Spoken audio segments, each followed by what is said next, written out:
participantes. Vale, de acuerdo.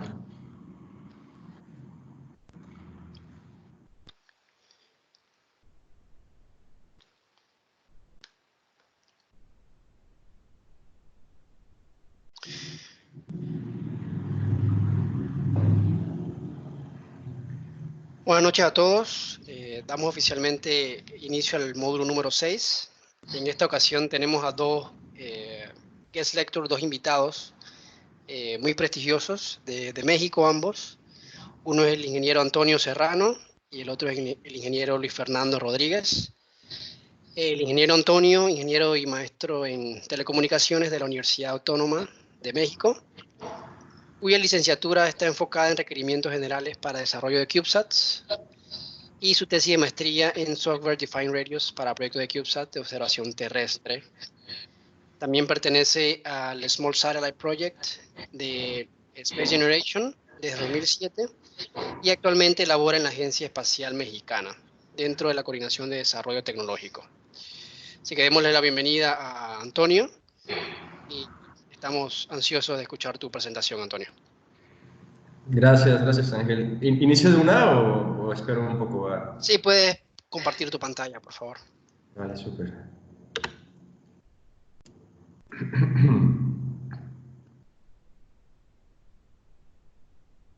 Ok, me comentan si pueden ver.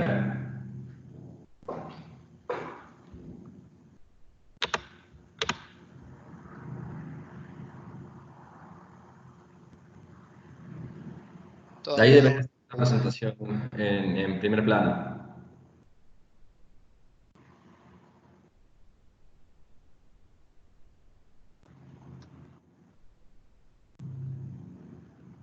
¿Sí pueden ver la presentación? Todavía no la vemos. ¿Puedes compartirla nuevamente, por favor? Ok, voy por allá.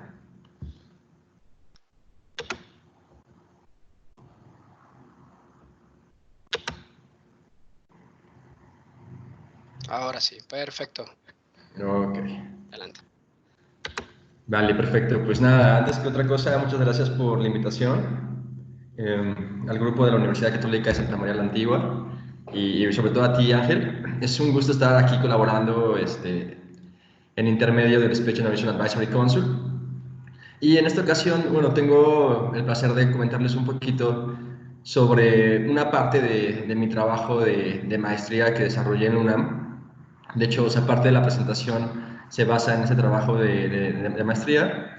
Y de manera particular, deseo presentarles la estimación del enlace de bajada de un sistema de comunicaciones CubeSat y hacer un poquito hincapié en la metodología que se ha llevado a cabo para poder caracterizar este enlace de bajada. La idea de la presentación es que sea un tanto superficial, dado que son diferentes temas y bueno, por temas de tiempo quisiera ir muy por encima de los temas, pero también la idea es que tengan como una idea un tanto general de cómo es que podemos llegar a estimar cuántos bits por segundo podemos obtener de un satélite en cierta órbita, ¿no? Bueno, entonces la agenda del día de hoy empieza con el estándar CubeSat a manera de resumen, de recordatorio.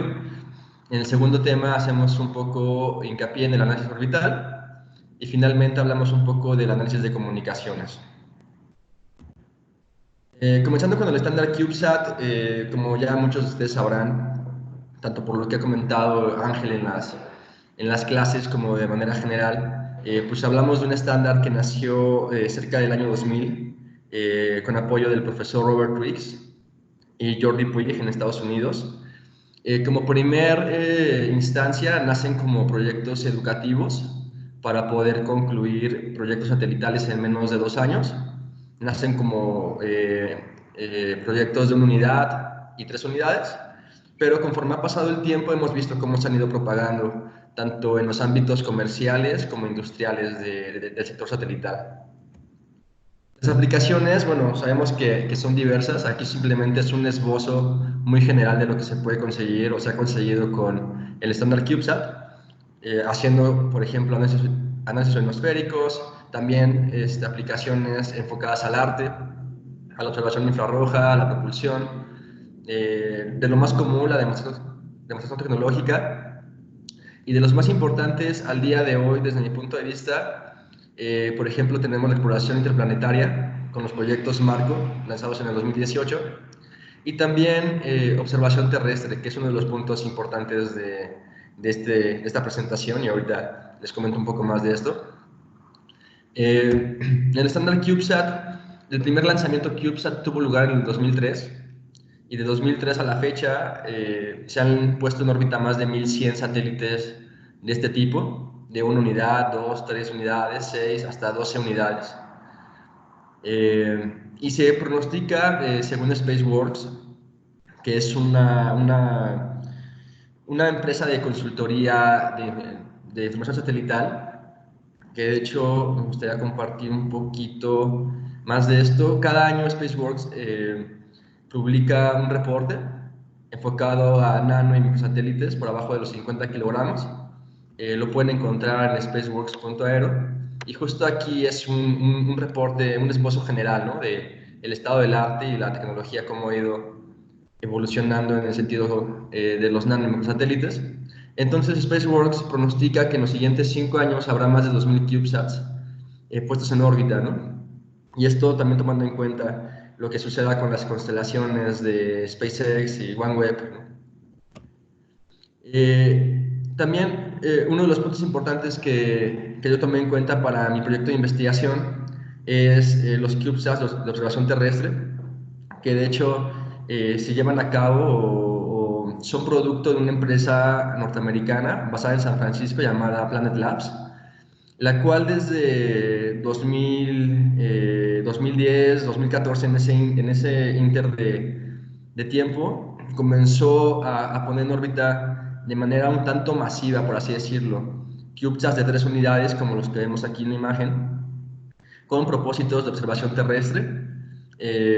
Y al día de hoy es una constelación, o bueno, representa la primera constelación comercial activa más importante de la tecnología CubeSat. Es por eso que para el trabajo de investigación yo me he basado en la tecnología que Planet Labs puede entregarnos, en sus características de observación terrestre, y también un poquito en cuánto pesa cada una de las imágenes de Planet Labs, ¿no? En este caso, cada imagen tomada por un CubeSat de 3 unidades de Planet tiene una resolución de 5 metros por píxel, con lo cual se pueden alcanzar cosas importantes en diferentes aplicaciones de los sectores industriales y gubernamentales de ciertos países. Y es por eso que quise partir de aquí, ¿no?, para poder caracterizar el enlace de bajada. Uno de los puntos importantes de Planet es que ocupa un estándar satelital llamada DVB-S2, que básicamente es una tecnología utilizada por diferentes tecnologías de comunicación satelital, sobre todo en la parte de televisión satelital. Y básicamente su característica más importante es la posibilidad de conmutar entre diferentes modulaciones y codificaciones. Es decir, dependiendo la calidad del enlace de comunicaciones entre el satélite y la estación terrena, es que la tecnología es capaz de utilizar ya sea modulaciones de alta complejidad que te permiten una alta tasa de datos, o modulaciones de baja capacidad que te permiten bajas tasas de datos, pero garantizándote que la comunicación es eficiente. Entonces, las modulaciones que ocupa el estándar, y por ende que ocupa también la constelación de Planet Labs, son modulaciones que van del QPSK, 8PSK, 16APSK y 32APSK, que básicamente son modulaciones que varían, por un lado, en la amplitud y por otro lado, en la fase de cada uno de los símbolos. Entonces, en QPSK, por ejemplo, que se muestra en esta figura, tenemos 2 bits por cada símbolo transmitido en el canal de comunicaciones. Pero si vamos a una modulación más alta, como la que es 32APSK, vemos que aquí los puntos de amplitud se vuelven más diversos, al igual que los segmentos de fase, por lo cual un solo símbolo nos puede entregar hasta 5 bits en un solo tiempo. Es por eso que es como la ventaja importante de este estándar, ¿no? A partir de la calidad del enlace podemos ir conmutando por diferentes tasas de datos según nos convenga, ¿no? Para garantizar que no haya errores en nuestro sistema de comunicaciones. Entonces, partiendo de esto, es que hemos decidido en este proyecto que les presento aquí un poquito, plantear una misión satelital hipotética de observación terrestre que cuente con tecnología DVB-S2 similar a lo que es Planet Labs. Y para iniciar con el análisis, lo que hicimos fue ocupar un software llamado System Toolkit de la empresa AGI, que básicamente es un software de simulación satelital que te permite diferentes cosas, pero que en este caso lo ocupamos de manera muy particular para poder entender cómo es que se iba a comportar nuestro satélite en cierta órbita con respecto al tiempo. Y con ello poder entender qué tipo de comunicación y qué tipo de enlace iba a tener mi satélite con la estación terrena que yo iba a plantear y así poder empezar a caracterizar el sistema de comunicaciones. Vale la pena mencionar que STK es un software gratuito hasta cierto punto, o sea, tiene licencias estudiantiles. El software lo pueden descargar desde la página de Agi, aquí se las comparto, agi.com. Es compatible con Windows y lo único que requieren ustedes para poder utilizarlo es una cuenta de correo electrónico universitaria. Con esa cuenta ustedes pueden solicitar la licencia estudiantil directamente en esta página y una vez que descargan el instalador, básicamente descargar la licencia y comenzar a utilizarlo. De igual modo, la página cuenta con diferentes posibilidades de entrenamiento, donde el nivel 1 que básicamente son los efectos generales de la plataforma, está abierto para todo público, ¿no? Entonces pueden descargarlo, es gratuito y pueden visualizar las primeras horas de entrenamiento de la plataforma y así comenzar a interactuar con la misma, ¿no? Entonces lo que hicimos con STK para empezar fue plantear esta misión. De lo más importante al plantear la misión es el hecho de conocer dónde va a estar la estación terrena y también conocer un poco las órbitas posibles de la misión satelital, al igual que las frecuencias de operación y anchos de banda de la misma. En estas dos tablas básicamente ponemos los parámetros más importantes dentro de un sistema de comunicaciones dentro de un CubeSat. En este caso lo tuvimos un poco más sencillo porque la estación terrena que íbamos a utilizar ya está diseñada, ya está implementada en Querétaro, que es una ciudad que queda más o menos a 3 horas en automóvil de la Ciudad de México. Y esta estación terrena ya es funcional. Entonces no tuvimos que tal vez diseñar posibles ubicaciones geográficas, sino nos basamos en esta. En particular, esta estación terrena es una antena parabólica de 3.4 metros con una ganancia de 34.58 dBi y opera en la banda S en cuanto a sus frecuencias. Por otro lado, en el segmento satelital tenemos una plataforma CubeSat de 3 unidades para aplicaciones de observación terrestre. La frecuencia de operación también la va a ser en banda S. En este caso, el tema de las bandas es un punto importante que quiero mencionar súper rápido. Dependiendo la banda y dependiendo también el órgano regulador de cada país que tengamos en cuestión, es que vamos a poder ocupar ciertas ventanas de anchos de banda. Mientras más ancho de banda sea capaz yo de ocupar, más información seré capaz de transmitir. En este caso, la banda S es una banda particularmente importante en cuanto a ancho de banda. Varía, depende del segmento, pero puede ocupar anchos de banda de 20 MHz hasta 70, 80 MHz. Lo cual ya en términos de bits por segundo de transmisión de información nos da capacidades tales para poder descargar imágenes satelitales, ¿no? Que es muy diferente, por ejemplo, al tema de telemetría y comando, que dado que ahí la información, digamos, se requiere menos capacidad de información, entonces podemos ocupar bandas más con anchos de banda más establecidos, más delimitados, como sería la banda VHF o UHF, ¿no? Entonces, para empezar, establecemos que queremos usar banda S con una antena de parche de 6 dBi. El ancho de banda que vamos a proponer son 10 MHz. El estándar, como ya mencioné, es DVB-S2. Y lo que hicimos fue hacer un análisis con dos potencias de transmisión. Una potencia de transmisión de 0.5 watts y otra de 1 watt. Y ocupamos dos órbitas que básicamente son las órbitas que ocupa la constelación de Planet Labs. La primera es la órbita de la Estación Espacial Internacional a 406 kilómetros de altura y 51 grados de inclinación, que le llamaremos la órbita ISS. Y la segunda es la órbita, una órbita heliosíncrona a 600 kilómetros de altura y con 98 grados de inclinación. Una vez establecidos estos parámetros, podemos montar un escenario en STK donde establecemos tanto la estación terrena, con estas características que acabo de enlistar, la órbita de la Estación Espacial Internacional, una órbita heliosíncrona, y establecemos básicamente los puntos de interacción o líneas de vista que se crean entre los satélites y la estación terrena para poder hacer simulaciones de cada cuándo el satélite va a pasar, digamos, por encima de mi estación terrena y cada cuándo va a tener acceso a la estación.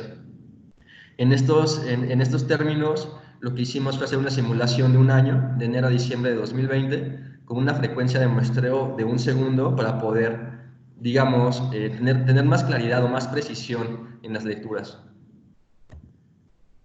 De los resultados importantes de esta simulación, básicamente son los pases por año que voy a tener para cada órbita, el tiempo que va a durar cada pase, hay mínimos, máximos y promedios, el tiempo acumulado de todos los pases en ese año y el rango, que básicamente es la distancia que se establece entre mi estación terrena y el satélite, que va a haber respecto al tiempo.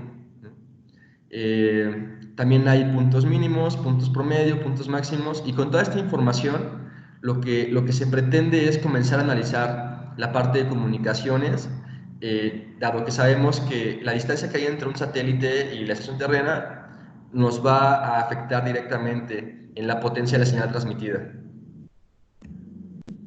Aquí tenemos una gráfica más o menos del comportamiento que tiene la órbita ISS, donde tenemos el número de muestra contra el rango en kilómetros que se establece entre la estación terrena y el satélite. Podemos ver en estos valles, básicamente cada valle es un avistamiento entre el satélite y la estación terrena, donde el avistamiento inicia en un punto máximo de rango, cerca de los 1800 kilómetros, y conforme el satélite se va desplazando por el horizonte, se va acercando a la estación terrena hasta estar directamente por encima de ella.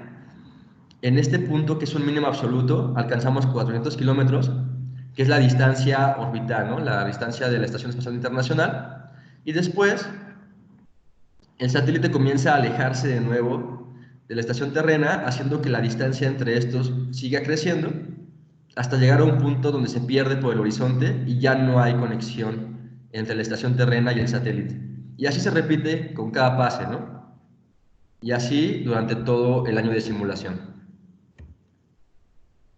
Una vez con esta información de las simulaciones, lo que procedemos a hacer es un análisis de comunicaciones, donde básicamente aquí muestro la metodología que seguimos para, partiendo de los rangos obtenidos en STK, llegar a cuántas imágenes. La pregunta a responder es cuántas imágenes yo puedo descargar con este enlace satelital en un año, y si eso me va a funcionar para mi misión.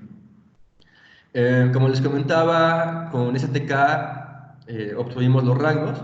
Estos los podemos descargar en un formato CSV y obtuvimos 630.000 muestras para la órbita heliosíncrona y 540.000 muestras para la órbita ISS.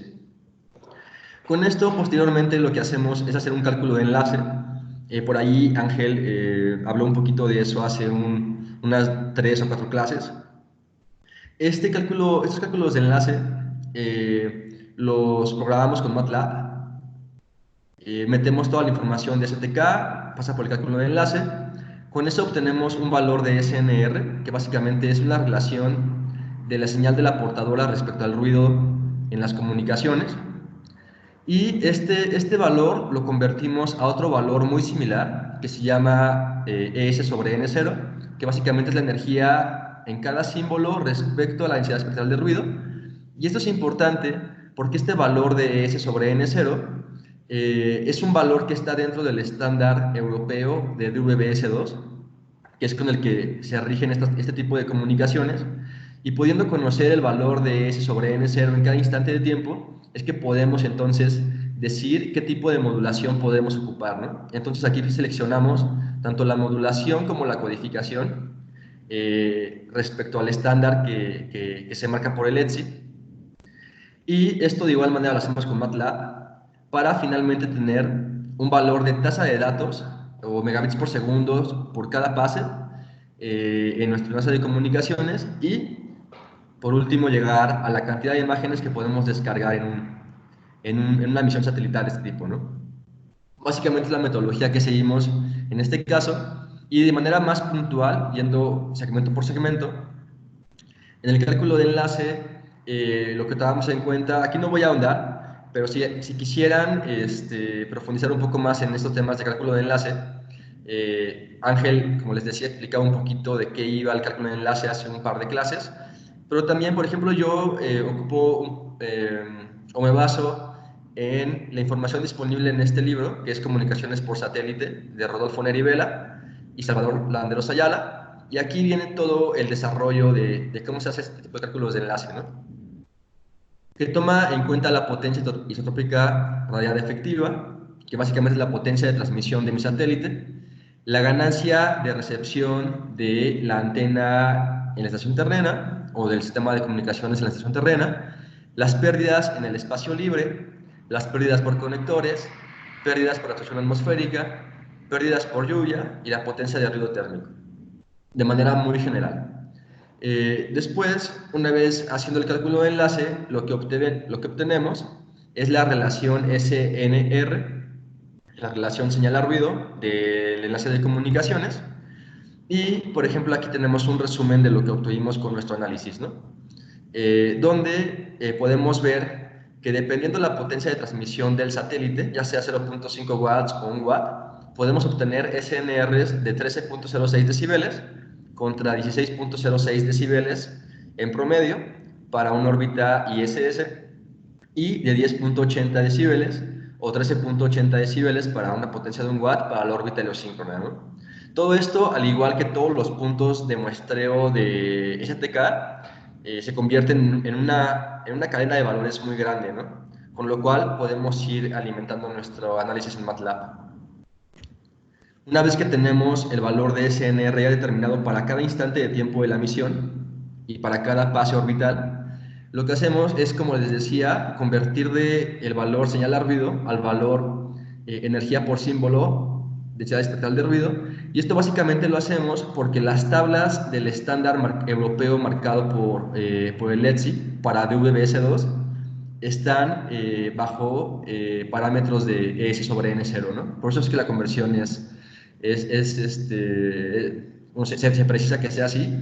Y como pueden ver, la relación entre SNR y S sobre N0 básicamente toma en cuenta tres factores adicionales.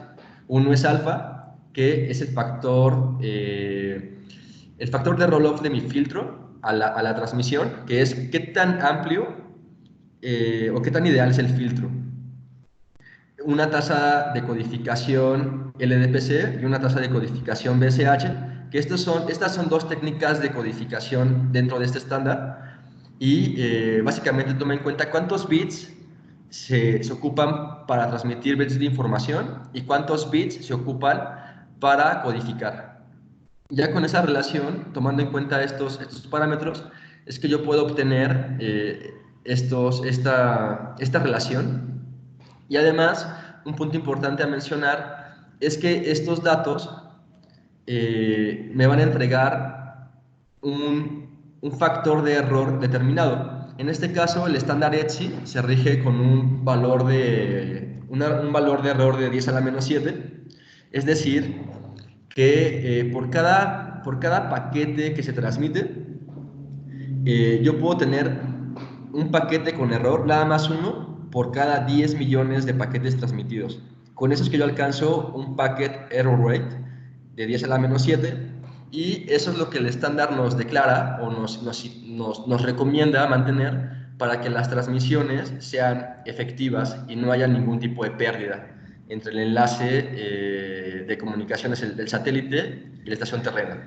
Entonces, aquí como pueden ver, el valor de S sobre N0 para modulaciones, digamos, bajas de QPSK, por dar un ejemplo, de hecho son negativas, o sea que la señal, la potencia de ruido puede ser mayor a la potencia de la señal de comunicaciones, y conforme la modulación va creciendo a 8 PSK, es decir, que hay más bits por cada símbolo, y al igual las tasas de codificación van creciendo, observamos que el valor de la potencia de la señal tiene que también ser cada vez más grande, ¿no?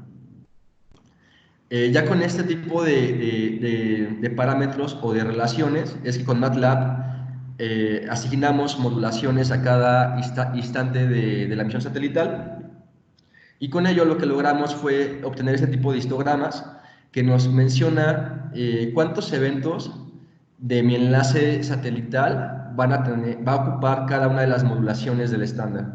Como podemos ver, las modulaciones que se ocupan, digamos que la menos compleja es 8PSK 5 sextos, ya no se ocupan modulaciones de QPSK, porque ya no es necesario con este nivel de portadora, y podemos llegar hasta 32 APSK 9 décimos, que es la combinación de modulación y codificación más grande que tenemos en el estándar. Y podemos ver que la que más se repite para la órbita ISS con una potencia de 0.5 watts es justamente esta, ¿no? La de 32 APSK 9 décimos. ¿Esto qué nos dice?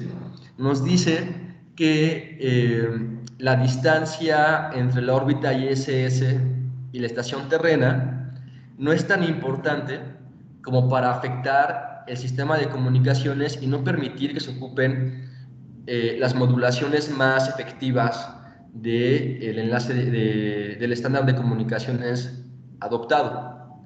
Por lo cual podemos inferir que las comunicaciones en órbitas bajas, que de hecho es uno de los puntos que ha mencionado Ángel previamente, pues son de alta efectividad, de baja latencia, y es por eso que podemos ocupar ese tipo de modulaciones, ¿no? Después, lo que sigue, ya conociendo qué modulación voy a ocupar en cada instante de la misión, es convertir esa modulación a bits por segundo. ¿Cuántos datos voy a poder descargar por cada segundo? Cada modulación, siguiendo esta fórmula, que es la tasa de datos en bits por segundo, es igual al ancho de banda del sistema de comunicaciones por la eficiencia espectral entre 1 más alfa, donde el ancho de banda, si recuerdan, lo establecimos de 10 MHz al inicio de la misión. La eficiencia espectral no es otra cosa más que la multiplicación de m, que es cuántos bits por símbolo tiene mi modulación. Les recuerdo porque para QPSK tenemos 2 bits por símbolo, para 8PSK tenemos 3 bits por símbolo, para 16 APSK tenemos 4 bits por símbolo, y finalmente para 32 tenemos 5 bits por símbolo. Y las tasas de codificación que tenemos en el sistema, que pueden ser 1/4, 1/3, 2/5, hasta 9 décimos. Y finalmente 1 más alfa, que como les decía es el factor del filtro, que puede tomar valores de 0.2, 0.25 o 0.3. Básicamente con eso es que podemos obtener, digamos, el punto máximo de comunicaciones para cada modulación, donde, por ejemplo, para QPSK a 1/4 podemos transmitir 4 megabits por segundo en cada instante, pero si ocupamos 32 APSK 9 décimos, podemos transmitir hasta 34 megabits por segundo. Entonces, todas estas tasas de transmisión las podemos asignar dependiendo de la modulación que yo voy a ocupar en cada momento, y finalmente se hace un acumulado total de cuántos bits por segundo voy a poder ocupar en cada instante de tiempo y, por ende, al final de toda la misión. Con estos datos, lo que obtuvimos aquí en color azul claro es el análisis con solamente una modulación, con QPSK un medio constante durante toda la misión orbital. Aquí podemos ver que no importando la potencia de transmisión de ninguna órbita, el valor es constante de 7.90 megabits por segundo. Las imágenes por día que yo voy a poder bajar en promedio son 38 imágenes para la ISS y 42 imágenes para la órbita heliosíncrona. Este tipo de comunicaciones es clásico en los sistemas LEO, que no tienen conmutación, y lo que se busca es ocupar, digamos, la modulación más, la que tiene menos eficiencia, pero la que garantiza las comunicaciones durante todo el año, sin importar el estado del enlace, ¿no? Es por eso que, digamos, que nos brinda mucha seguridad, mucha confiabilidad, pero la tasa de datos del sistema de comunicaciones es el menor, ¿no? Es el más limitado. Por otro lado, ocupando la modulación adaptativa, que es la que hemos estado analizando hasta el momento con el protocolo de VBS2, podemos ir hasta a capacidad de transmisión de hasta 143 imágenes al día para una órbita ISS con una potencia de 0.5 watts, 176 imágenes al día con 1 watt, 134 imágenes y 177 respectivamente con la órbita heliosíncrona. Como pueden ver, si ocupamos modulaciones adaptativas, básicamente la capacidad del canal se incrementa 4 veces, más o menos. Por otro lado, también podemos notar que si aumentamos al doble la potencia de transmisión del sistema de transmisión, las imágenes que se incrementan realmente es así, si hay un valor significativo, pero no tanto como lo esperábamos, ¿no? O sea, tal vez aquí esperábamos que si yo aumento al doble la potencia de transmisión de 0.5 watts a 1 watt, básicamente la cantidad de información que voy a poder transmitir es el doble, pero podemos ver aquí que no es lo que sucede, ¿no? Aquí básicamente es como 20% y acá como un 30% de incremento. Por otro lado, podemos ver que si comparamos los resultados de la órbita ISS contra la órbita SSO, la heliosíncrona, básicamente son valores muy cercanos en cuántas imágenes puedo descargar en un día, donde el punto más cercano es cuando tenemos potencias de 1 watt, y la diferencia básicamente es de una imagen, ¿no? Aquí la gran diferencia es que la órbita ISS tiene zonas de penumbra, es decir, que mi satélite va a tener diferentes instantes de tiempo durante todo el año donde no le dé el sol, por lo cual tampoco le va a dar el sol digamos, a la Tierra, y las imágenes que voy a poder capturar pues son nocturnas, por así decirlo. Mientras que la órbita heliosíncrona nos garantiza que todo el año el satélite va a tener presencia de sol, por lo cual las imágenes que va a capturar todo el año van a ser en el día, ¿no? O en presencia de luz solar, con lo cual, pues en términos ópticos y en términos de emisión, pues va a ser un gran diferencial, ¿no? Con estos resultados, aquí tenemos como un poco más para aterrizarlo. Sabemos que podemos descargar 143 fotografías al día, lo cual equivale a 34.320 kilómetros cuadrados, tomando en cuenta las dimensiones de una imagen de Planet Labs, y esto equivale a 23 veces la superficie de la Ciudad de México por cada día, ¿no? Básicamente es más o menos la carga de información que yo voy a poder transmitir de mi satélite a la estación terrena con estos análisis o con estos parámetros de emisión. Y ya dependiendo de mi misión, si es que esta cantidad de información me funciona, yo puedo una de dos. Puedo reducir el sistema, decir que la cantidad de información es muy alta para lo que quiero hacer, y entonces, por ejemplo, puedo bajar potencias de transmisión, puedo reducir tal vez el protocolo, no ocupar uno tan complejo como es de VBS2, sino uno más sencillo. Puedo minimizar los parámetros de la estación terrena para que sea más económica, por decir algo. O sea, yo puedo jugar con eso, ¿no? También, por otro lado, si esta cantidad de información no es la suficiente, requiero más bits por segundo, entonces también puedo comenzar a jugar con los parámetros, aumentar la potencia de transmisión, aumentar la ganancia de las antenas, de tal suerte que yo con este tipo de resultados puedo decir si estoy sobrado, si me falta más capacidad en las comunicaciones o justamente es lo que estoy buscando. Para esto es para lo que nos funciona este tipo de análisis y básicamente es lo que les quería comentar el día de hoy, ¿no? Bueno, y si gustan, pues podemos tener un poco si tienen alguna pregunta, bueno, con mucho gusto la podemos resolver en este momento. Muchas gracias, Antonio. Excelente presentación. Bastante complejo. Sabemos que la misión, por tu presentación, es para toma de imágenes terrestres, al igual que lo hace Planet Lab. Sin embargo, detrás de eso hay todo un sistema de comunicaciones necesario, requerido, para que la misión sea exitosa y que la cantidad de imágenes que puedas descargar del satélite sea lo suficientemente grande como para suplir los requerimientos que pide la misión. Entonces, gracias. Y me gustaría que también los participantes te hicieran un par de preguntas, si quedó alguna duda o también si quieren alguna explicación más detallada.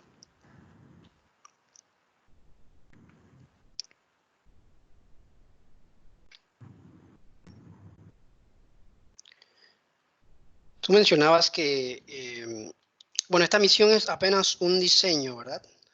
¿O se pretende llevar a una misión real? Sí, en principio es un diseño. Este fue para un proyecto dentro de la UNAM. Lo iniciamos hace 2 años y medio, hace 3 años más o menos. Y en ese momento sí era para un diseño, pero ya conforme ha pasado el tiempo, la UNAM se ha encontrado con posibilidades de comenzar misiones de este tipo. Entonces ya estamos en un punto, estábamos en un punto, ya no estamos porque ya no estoy dentro de la UNAM, pero ya están en un punto donde de requerirse ya puede iniciar con este tipo de análisis. Y de igual modo, en la agencia espacial es algo que también hemos utilizado, ¿no? Para otras misiones que sí están establecidas a futuro.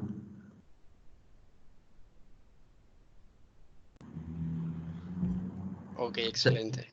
sí, o sea, es importante porque se puede utilizar, ¿no? Para diferentes misiones, no solamente incluso de observación terrestre, pueden ser con cargas útiles de comunicaciones, siempre que se requiera saber cuántos bits por segundo, qué tasa de datos requiere tu misión y que tú quieras aportar cierta caracterización, es que esta metodología va a ser útil, ¿no? Ok, nosotros hace una sesión atrás exploramos el software de OpenCosmos, que también Ujú, es gratuito de manera académica. ujú, Tú mencionabas STK ujú. y también mencionabas que había una parte de guía para estudiantes o de tutoriales.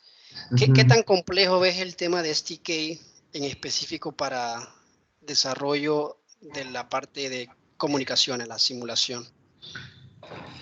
Pues realmente yo lo veo muy accesible. Sí requiere que tomes ciertas horas de entrenamiento con los módulos que están ahí en línea para poder establecer tus escenarios y también poder llegar a los datos que requieres. Sí es importante dedicarle digamos, 10 horas de tutoriales para poder obtener resultados, pero la curva de aprendizaje yo creo que es muy amigable. Y también un punto importante a mencionar respecto al tema de comunicaciones con STK, es que STK en la licencia estudiantil solamente nos va a proporcionar cuántos pases hay entre el satélite y la estación terrena, cuánto dura cada pase y qué distancia o qué rango en kilómetros va a haber entre el satélite y la estación terrena. Después, toda la parte de comunicaciones, todo el análisis que se hace, en este caso para este tipo de licencia estudiantil no está disponible. Hay una licencia que es STK Pro, esa ya es de pago, y esa licencia ya tiene, digamos, inherente la capacidad de dar el análisis de comunicaciones con todo lo que yo les describí, lo hace ya la licencia, pero como no lo tiene así la estudiantil, tuvimos que hacerlo con MATLAB, ¿no? Para poder resolver este tipo de análisis. Entonces es uno de los puntos como importantes, ¿no? O de las limitantes importantes de este TK. Ok, entendido. Marco, no sé si tienes micrófono para que puedas hacer tu pregunta. Buenas noches. Adelante. Ok, yo quería saber si cambia mucho la diferencia entre el tipo de información que recibe un CubeSat a un satélite de mayor tamaño, o si el tipo de funcionamiento es diferente dependiendo del tamaño del satélite. Ok, pues en términos de funcionamiento, yo más bien diría en términos de capacidades. En específico para el sistema de comunicaciones de un satélite pequeño, como puede ser un CubeSat, mientras más queramos o mientras más se desee incrementar la tasa de datos del sistema, lo que voy a necesitar son dos cosas. Por un lado, más potencia de transmisión. Ya no hablamos de 0.5 watts o 1 watt, ya hablamos de, por ejemplo, tal vez 20 watts para un satélite en órbita de 1000 kilómetros, o ya para un satélite en órbita geo ya hablamos de kilowatts en la potencia de transmisión, lo cual implica que el subsistema de potencia del satélite va a incrementar en masa, ¿no? Y con eso, después, el siguiente punto a incrementar pues sería la estructura, ¿no? Para poder albergar todo el sistema de potencia escalado del satélite más grande, ¿no? De igual modo, las antenas pues requieren ser de mayor ganancia, tanto ya sea en la parte terrestre o en la parte espacial, para poder solventar las pérdidas por el espacio libre. Bueno, de esa manera es que se hace como una cadena, ¿no? De dominó en cuanto a las capacidades y requerimientos del sistema espacial en sí, ¿no? Entonces, en términos muy particulares del funcionamiento de cada subsistema escalado, eh, creo que cada uno tiene sus retos, sus particularidades, sus grandes diferencias respecto a uno pequeño. Pero lo que sí es seguro es que las capacidades de uno pequeño contra uno grande, por términos de capacidad de información, por términos de la distancia a solventar y las pérdidas que se obtienen de eso, pues sí van a ser considerables, ¿no? No sé si por ahí va la pregunta o me desvío un poco. No, sí, de hecho sí entendí la explicación y tiene sentido. O sea, si se requiere mayor información, debe, debe tomarse en cuenta la distancia, y entre mayor sea la distancia, debe tener una cierta potencia para poder igualar la diferencia, y es entendible. Muchas gracias por la explicación. No, no, un gusto. Ok, excelente. Sí, el tema de Planet Lab es impresionante, ¿no? La cantidad de satélites que usan para mapear toda la Tierra. Ese es el objetivo de ellos, ¿no? Que prácticamente toda la Tierra pueda ser mapeada a través de sus mini satélites. Le queremos agradecerle a Antonio su magnífica conferencia, charla sobre sistema de comunicaciones, y esperamos tenerte una segunda sesión en el futuro, Antonio. Muchísimas gracias. Excelente. Tenemos un invitado más, también de México, que es el ingeniero Luis Fernando Rodríguez, esta vez ingeniero en electrónica de la Universidad Popular Autónoma del Estado de Puebla, que participó como líder estudiantil del sistema eléctrico de potencia y software de vuelo del nanosatélite Aztec-SAC, que fue recientemente lanzado hace un par de semanas atrás o el mes pasado. También se ha especializado en áreas de redes, específicamente en Cisco, y actualmente está aplicando para seguir su maestría a nivel de ingeniería aeroespacial. Entonces, gracias nuevamente, Luis, por estar en esta charla como invitado, y adelante con tu presentación. Muy buenas noches a todos, ¿me pueden escuchar? A la perfección. Ok, excelente. Pues bueno, muchas gracias también, profesor Ángel, por la invitación, a todos por su tiempo, y sin más dilación vamos a arrancar con esta presentación. Voy a desactivar mi cámara, pero voy a compartir mi pantalla, ¿ok? Anotado. Ok. ¿Podrían decirme, por favor, si ya están viendo mi pantalla? Correcto, la vemos ya. Ok, muy bien. Bueno, pues tal cual, como bien mencionaba, yo soy, estuve como alumno líder de 2 equipos técnicos dentro del Aztec 1. Fue lanzado apenas hace unas semanas y me alegra decir que ha sido todo un éxito la misión y que ha sido desarrollado por alrededor de 3 años. Lleva más de 2 años, poquito menos de 3, pero bueno, ahí va. Y tal cual, esta es una misión que comenzó gracias a un convenio que se tiene con nuestra Agencia Espacial Mexicana, entre ellos y la NASA, básicamente, en los cuales la NASA es la que tiene el interés de una cierta misión y con la Agencia Espacial Mexicana buscan una institución que puedan desarrollar y sobre todo que se comprometa a dar el recurso para hacer realidad este proyecto. De hecho, esta es una manera como muchas misiones de satélites suceden, que ya hay, por ejemplo, ciertas misiones que son de interés para, por ejemplo, la NASA, porque te dan un espacio en el cohete para poderlos mandar al espacio, ya que esto pues es obviamente muy difícil y también es muy caro. Pero también hay otras instituciones que han participado por parte del gobierno, otras instituciones educativas de aquí del país, que han aportado personal, que han aportado laboratorios, que han aportado tecnología, etcétera.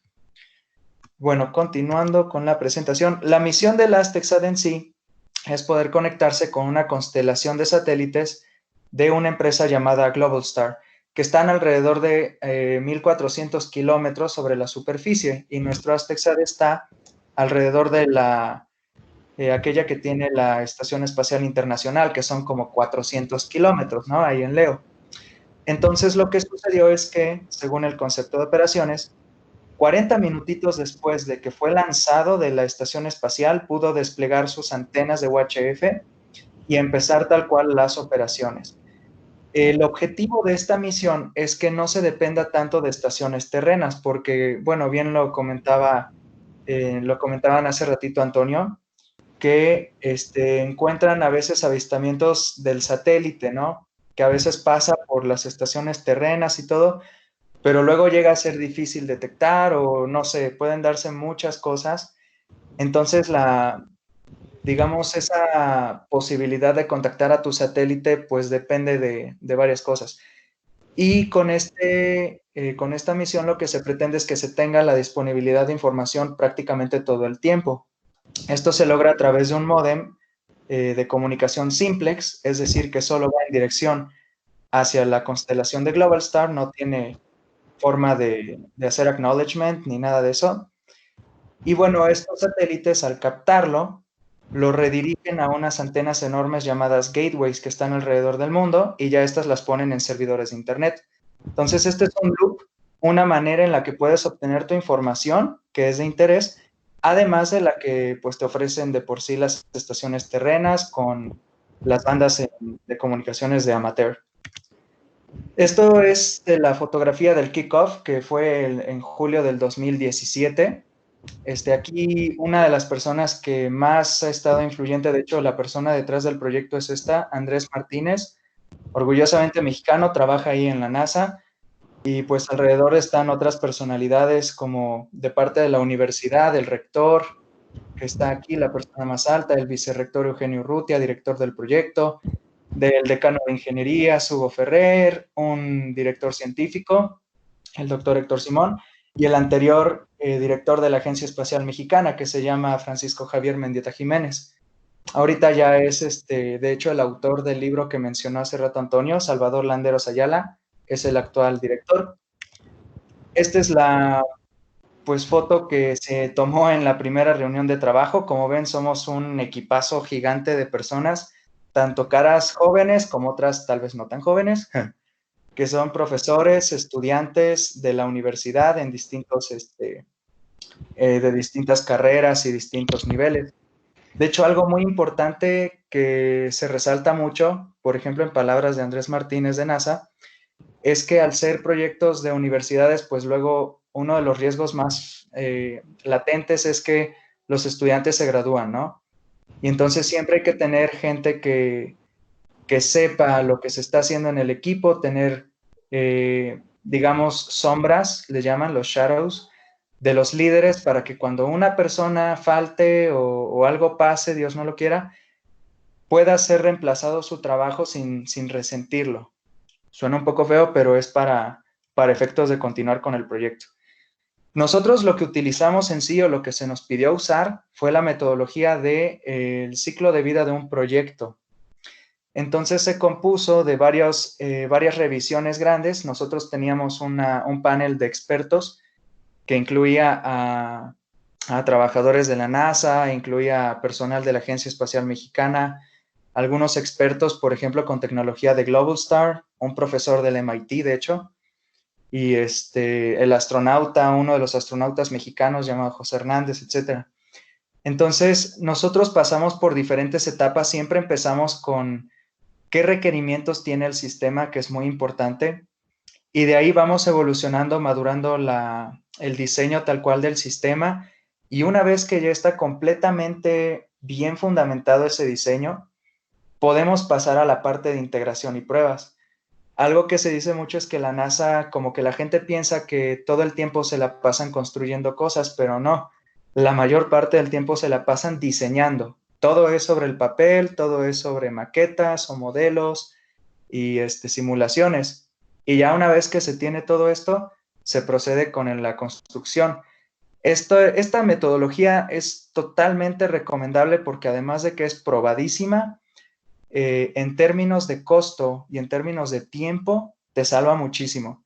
Entonces, esto está en literatura de acceso libre.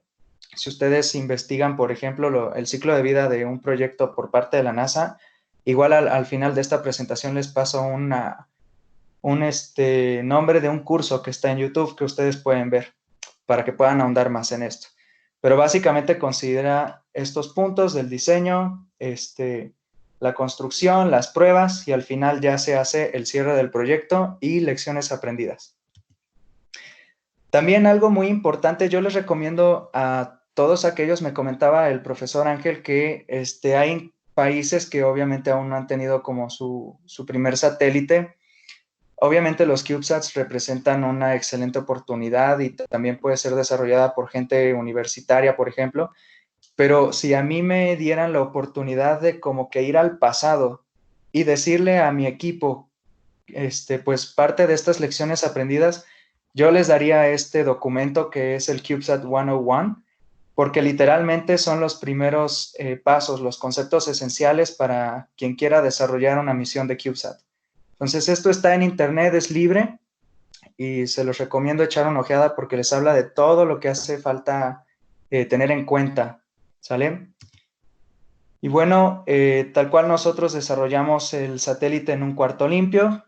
Nosotros siempre utilizamos lo que es este traje completamente de todo el cuerpo. Igual en los pies no se ven las fotografías, pero utilizábamos unos pantucos y guantes antiestáticos, además del cubrebocas y una pulsera antiestática. Es muy importante, sí, creo que está de más mencionar que las mesas y todo el equipo tiene que estar bien aterrizado. En NASA, por ejemplo, tal vez no tenían, cuando fuimos, no tenían unos cuartos limpios así tan exigentes incluso, pero lo que sí es que hacen muchísimo hincapié en la parte de antiestático. Ellos, en lugar de utilizar, por ejemplo, estos trajes completos que evitan el polvo y la contaminación, ellos simplemente utilizan los guantes antiestáticos y batas antiestáticas también. Entonces se los comparto porque es parte de lo que viví allá en NASA y me sorprendió mucho. De hecho, bueno, aprovechando, este es el satélite tal cual, es de una unidad. Estas son las antenitas que comentaba de UHF. Y bueno, por ahí de junio del 2019 fue cuando por fin llegamos. Entonces, si se dan cuenta, prácticamente 2 años nos tomó llevar el satélite de la parte del kickoff o el lanzamiento hasta las pruebas ambientales allá en NASA Ames. Nosotros tal cual utilizamos las instalaciones del laboratorio de evaluación de ingeniería. Esta es es un solo edificio dentro de todo el campus de ahí de Ames, que está enorme. Y aunque tiene maquinaria muy vieja, como podrán ver en estas fotos, realmente sirve para lo que es. Las pruebas que le hicimos son de vibración, centrífugo y termovacío. Es muy importante siempre tener en cuenta los requerimientos de tu lanzador, porque aquí en este contenedor, este que tienen en la NASA creo que es el mismo que utiliza el Cal Poly, que se le llama el Peapod.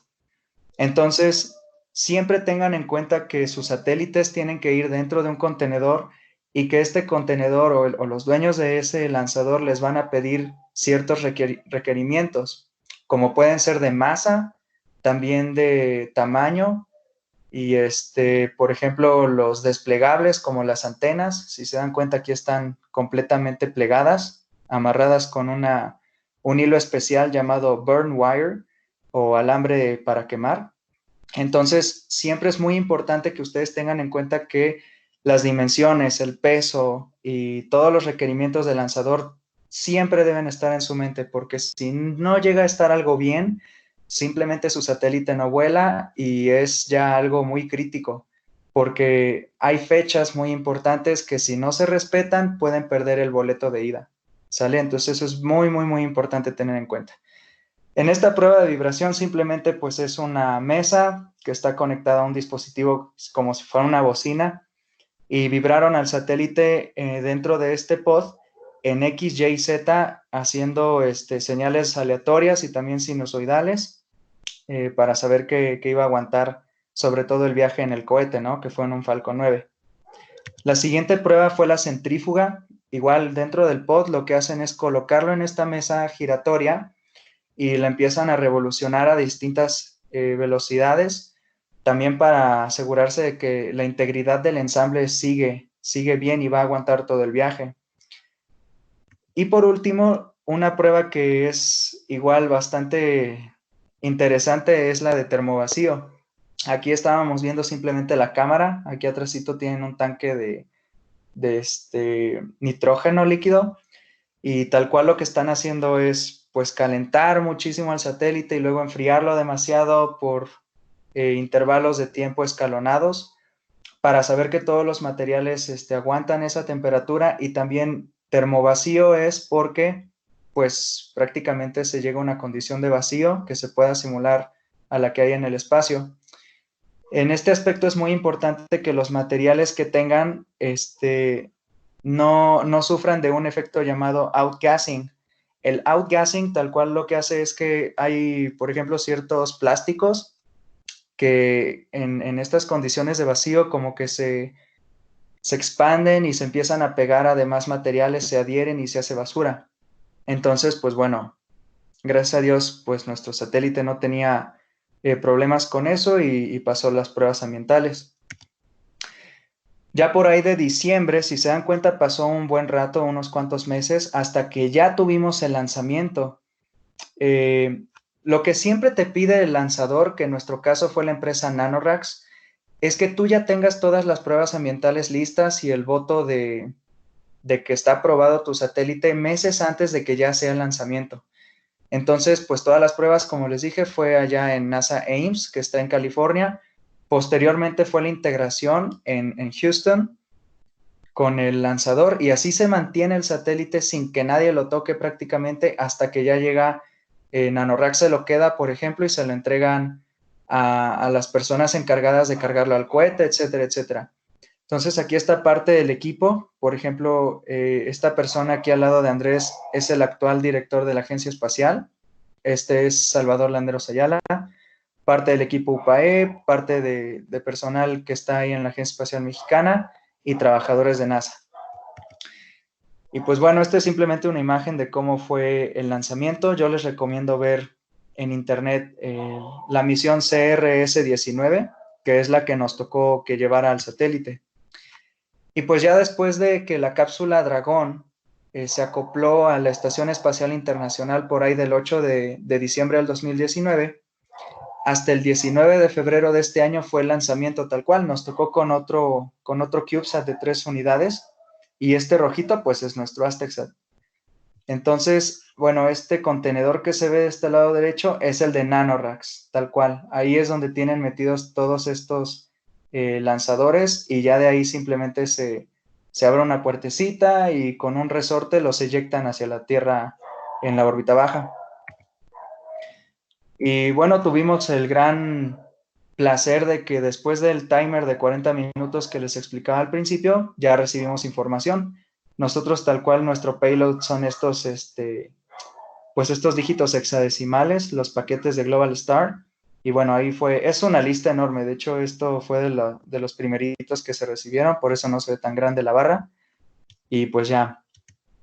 Entonces, algo que yo les quiero decir a todos ustedes, si es que empiezan o forman parte, llegan a formar parte de alguno de estos proyectos, es que siempre tengan en mente al lanzador. Es muy importante sus kill switches que les pidan, que son accionadores mecánicos para que no esté activo ningún sistema eléctrico ni pirotécnico, ¿sale? También los timers que les pidan por reglamento, eso tómenlo muy en cuenta. La masa y las dimensiones de sus satélites son muy importantes porque si no, simplemente no pasa. Y nosotros llegamos a tener algunos problemas, de hecho, de que, por ejemplo, por los materiales que usábamos, por todos los dispositivos, realmente quedaban muy, muy cerquita de los límites y NanoRacks pues sí nos pedía esclarecer todos los casos y prometerles y jurarles básicamente que no íbamos a superar esos límites, sobre todo por la integridad de otros satélites con los que viajan, ¿no? Dentro del lanzador. Algo muy importante, esto yo no lo vi porque yo estuve en los equipos técnicos, pero la parte de las licencias, al ser un satélite que obviamente está dándole vueltas al orbe, ustedes tienen que tener la autorización de instituciones ya a nivel global como la IARU, la ITU, para que ustedes tengan esas frecuencias y las puedan usar, porque a veces, y en palabras de Andrés Martínez, por ejemplo, de NASA, llega a integrarse el satélite al cohete y todo, y hasta unos días antes del lanzamiento, por fin se les entregan estas licencias.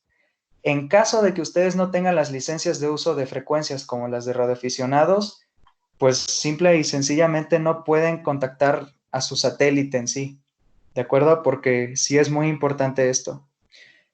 Para esto, por ejemplo, ayudó muchísimo la Agencia Espacial Mexicana, porque, bueno, fue un lío completamente aquí en el país, ya que pues era como la primera vez que se intentaba sacar una licencia así. Y bueno, también es algo muy importante desde la perspectiva personal que todo el equipo conozca bien cuál es la misión y qué hace cada equipo. Parece más que nada una lección básica de primario, cosas así, pero de verdad que ustedes saben que una misión espacial requiere muchísimo esfuerzo, requiere varias personas y el hecho de que todos conozcan bien hasta dónde llega su trabajo es bien importante y que haya muchísima comunicación. También es importante generar buena documentación y tener plataformas dedicadas solamente a eso. Nosotros utilizábamos una que se llama Teamwork. También usábamos el Google Drive, por ejemplo. Entonces, yo les recomiendo muchísimo que tengan una buena administración de la configuración en cuanto a sus documentos, maneras de nombrar todo, cómo, quién va a ser el dueño o el responsable de los cambios en esos documentos, etcétera, etcétera. Y bueno, esto que está hasta aquí abajito, dice que hay que entender que la comunicación entre los equipos pues es vital. De nuevo, el lado humano es muy importante y a veces los dispositivos no son tan difíciles como nosotros mismos, ¿sale? Es muy importante esta parte. De ahí en fuera, pues no me queda más que darles esta información útil que les prometí. Por ejemplo, el CubeSat 101, que es una excelente manera en que ustedes puedan entender como esos conceptos básicos y se puedan explayar con ellos. También hay un informe de NASA que sacan de manera frecuente, no sé si cada año, cada 2, 3 años, que se le llama el estado del arte de la tecnología de pequeños satélites. Entonces, esto también está accesible por internet y es un increíble clavado a todos los subsistemas. Les van a decir lo mejor, lo último que hay en cuanto a estructuras para nanosatélites, en cuanto a potencia, computadoras, baterías, sistemas de propulsión, etcétera. Y bueno, el curso de Ingeniería de Sistemas Espaciales de la NASA, que está en YouTube, por parte o con colaboración de una institución llamada Sailor Academy. Ahí les van a dar muchísima información acerca de qué es en sí ingeniería de sistemas, por qué es importante en todos los proyectos grandes y hay muchísima documentación también. Entonces, para que todos, bueno, sobre todo los ingenieros de sistemas de cada proyecto en el que vayan a participar, se empapen bien y conozcan bien los roles que tienen. Y también para que todo el equipo sepa que, a final de cuentas, todos colaboran con un fin común, porque a veces los del equipo de potencia nos preocupamos mucho solamente por el estado de la batería, ¿no? Y se los cuento por experiencia. Y también los del equipo de software, pues solamente ven el software y se preocupan más por la parte del software, o los de comunicaciones, por la parte de comunicaciones, no toman en cuenta la potencia, etcétera, etcétera. Todos están peleando con eso y no se acuerdan del equipo de la parte mecánica, ¿no? Que les dice, oigan, pero tomen en cuenta el peso del satélite, que hay un límite, etcétera, etcétera. Entonces eso lo tiene que resolver mucho el ingeniero de sistemas, que es para que todo vaya hacia un fin común.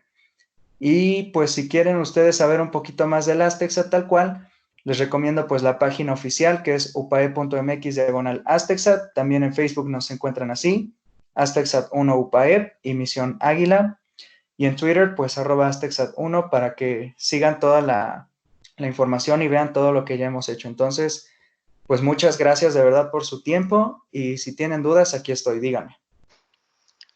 Muchísimas gracias, Luis. Excelente presentación también.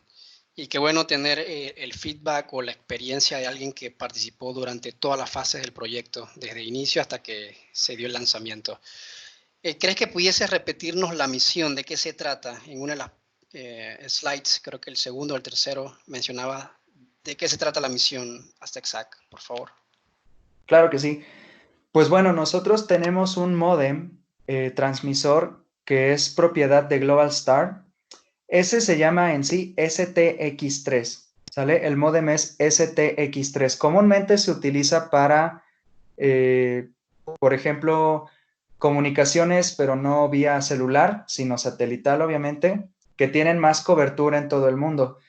Este tipo de módem, por ejemplo, sirve para gente que está hasta zonas muy metidas en el océano o zonas montañosas. Y nosotros, el chiste de usarlo en el espacio es que podamos hacer uso de esta constelación existente, de una infraestructura ya existente, que es la constelación de Globalstar, para poder tener nuestra información pues prácticamente todo el tiempo que nosotros querramos, obviamente que las baterías lo permitan, sin tener que depender de una estación terrena. Ahora, esto tiene una enorme ventaja porque sí, definitivamente no tienes que esperar a que pasen por tu estación terrena, además de que le quitas el riesgo de que por alguna razón tu estación no funcione o algo y te pierdas de ese pase. Entonces, la misión consiste en eso, mandar esa información a través de este módem hacia la constelación de Global, y cuando alguno de estos satélites capta el mensaje, ya lo redirige hacia las grandes antenas que hay en todo el mundo, que se les llaman compuertas o gateways, y la infraestructura que acompaña a estas enormes antenas, pues ya las pone en un servidor de internet para que tú lo puedas ver, como veíamos tantito en esta imagen. Nosotros teníamos tal cual, pues un reporte de toda la información que se tiene, de parte de dónde, en qué tiempo, etcétera, etcétera, el tamaño del mensaje y así. Entonces, básicamente esa es la misión, probar esta tecnología en el espacio y hacer posible que otros CubeSats, otros proyectos lo puedan usar. Excelente, muchas gracias. Tengo dos preguntas más, una de Marco, aunque ya Javier la respondió, pero quisiéramos ver tu opinión también. El propósito de los trajes antiestáticos que mencionabas. Ah, claro, claro. Bueno, esto es tal cual. Ajá. La segunda pregunta es la frecuencia en la que se estaban transmitiendo y la potencia también. Ok, de acuerdo. Pues en sí, estos trajes, no, yo no diría que son tal cual antiestáticos así, pero en sí sirven para que no agreguemos polvo, para que todos los dispositivos que estábamos manipulando pues estuvieran lo más íntegro posible, porque literal los cuartos limpios hay de muchísimas categorías. Entonces, muchas veces lo que se usa en cuartos limpios más especializados, me refiero a los que se usan para hacer MEMS, por ejemplo, circuitos integrados y así, es muy crítico la parte del polvo. y también porque la empresa de donde adquirimos todos estos, o bueno, la gran mayoría de los dispositivos que es GomSpace, igual lo recomienda muchísimo. En sí es para mantener eso. Y ya la parte de la pulsera antiestática es para evitar, por supuesto, que dañemos alguno de los dispositivos sensibles a la electricidad. En NASA lo que usan son otras batas que son completamente antiestáticas, es decir, ellos ni siquiera se cubren tal cual la barba o los pies, simplemente usan guantes antiestáticos como nosotros y las batas. Y bueno, obviamente su pulsera. Y definitivamente ellos son muy estrictos en el espacio antiestático porque hasta sus mesas están certificadas y todo, aunque esto en UPAE pues realmente no teníamos una certificación para ESD, simplemente tratábamos de cuidar todo lo que nosotros manipulábamos y sobre todo la parte de la limpieza. Ok, excelente. Y nos preguntaba el profesor Carlos si tienes conocimiento de las frecuencias que utilizaban y la potencia del radiotransmisor también, sobre todo en el tema de que había que pedir licenciamiento para esa frecuencia, ¿no? Sí, claro. Pues nosotros en sí, si no mal recuerdo, teníamos un uplink de 435.4 MHz, más o menos, y 437.8 MHz para el downlink. No me crean mucho, pero sí está en ese rango, tal cual, de 435 a 438 MHz. Y de la potencia, pues nosotros usamos un transmisor de la empresa GomSpace que se llama Nanocom, que era el Nanocom AX100. Entonces, ese pequeño transceptor tal cual, en estas frecuencias específicas ocupa alrededor de 1 watt para andar transmitiendo. Sí, se ocupa algo de potencia, pero pues realmente es muy tranquilo. Obviamente para el downlink, para la parte del uplink es súper tranquilo. Entendido, gracias. Nos pregunta Javier qué daños o problemas pudiese causar el polvo dentro del sistema del satélite. Bueno, algo muy importante son los paneles solares, sin lugar a dudas. Eso es lo más crítico. Y también porque nosotros, a ver, voy a pasarle a esta imagen de acá, conforme uno va ensamblando y desensamblando el satélite, hay muchísima manipulación, por ejemplo, con la parte de cables, con la parte de los tornillos, el PC104, que es una interfaz que se usa, ¿no? De headers. Entonces, de hecho, eso se puede ver un poquito tal vez en esta imagen, cómo se va ensamblando a manera de sándwich. Si uno no tiene el cuidado con la parte de la limpieza, sobre todo se ve en los paneles solares, por ejemplo, sí puede llegar a dañarse. Y parte de lo que nosotros sufrimos es que, por ejemplo, al manipular tanto esto, como teníamos que sacarlo al aire libre para transmitir a la constelación de Global Star desde aquí de la Tierra, sí llegamos a ver cómo se deterioraba un poquito los paneles solares y nosotros pues tuvimos que dejar aquí en los laboratorios los paneles que ya estaban como más dañados. Entonces pues eso sí es importante, además de que es buena práctica. De hecho, muchísimos proyectos espaciales, tanto rovers, satélites, siempre la gente está pues envuelta comúnmente en estos trajecitos y pues es parte del protocolo que se tiene que seguir. Excelente, Luis. ¿Alguna otra consulta o comentario por parte de los participantes?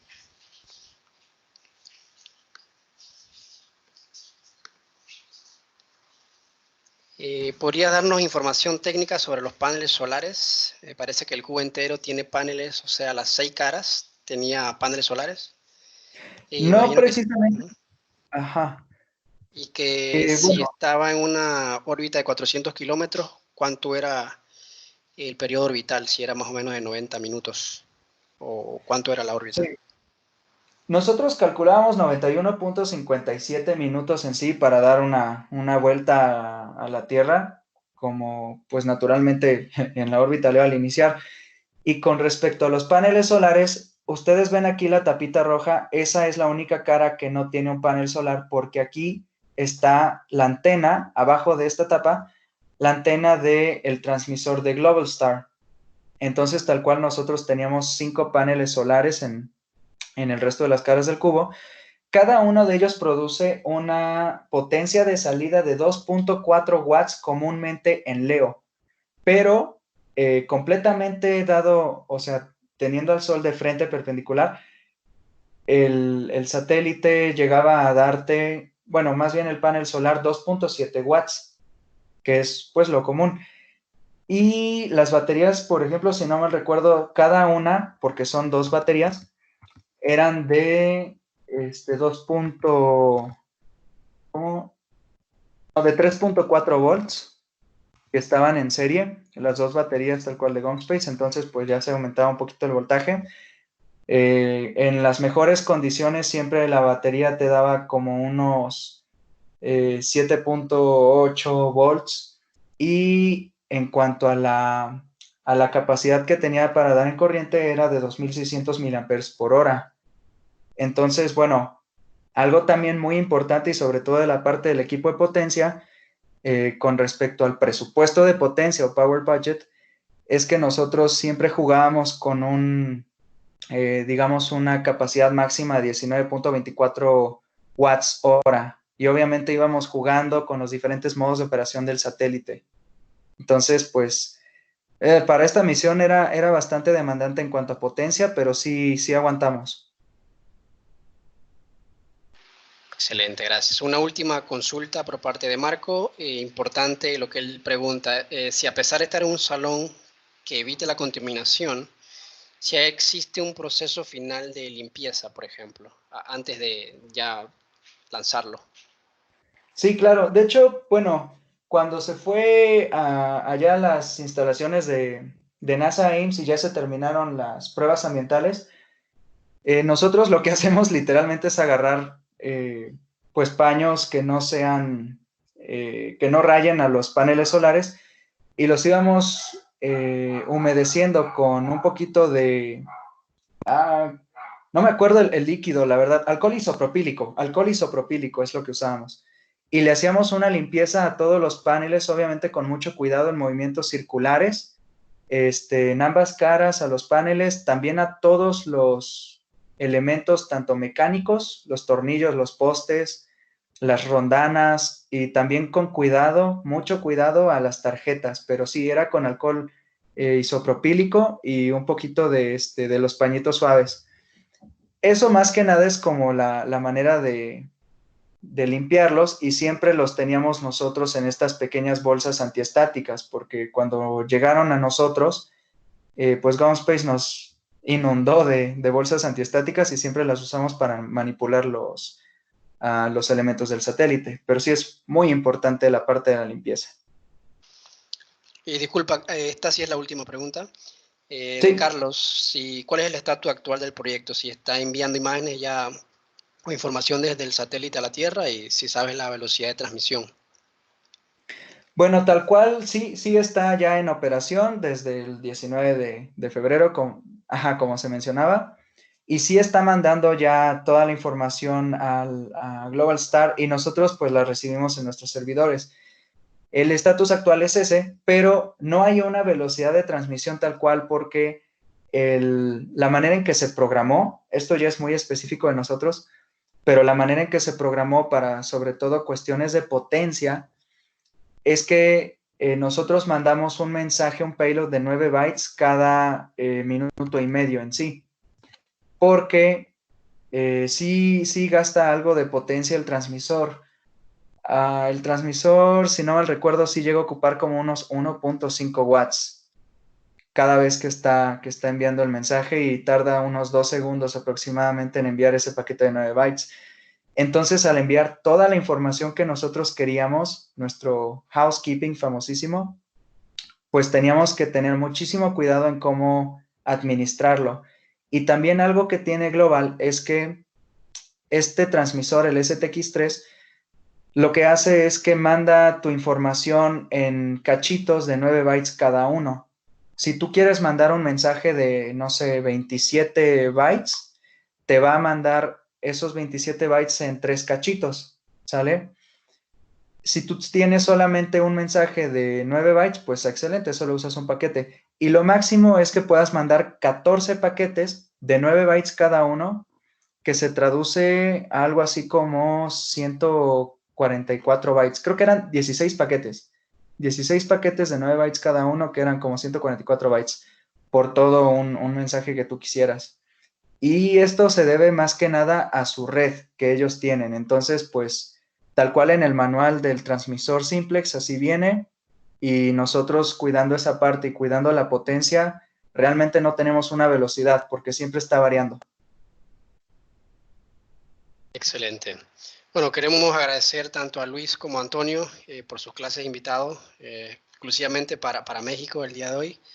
Gracias por sus consejos, sus sugerencias y de seguro verán algunas misiones de Panamá en un par de meses, Dios primero. Muchas gracias a ambos y saludos a Con los muchísimo participantes gusto, también. gracias. Ok, espero verlos pronto. Saludos.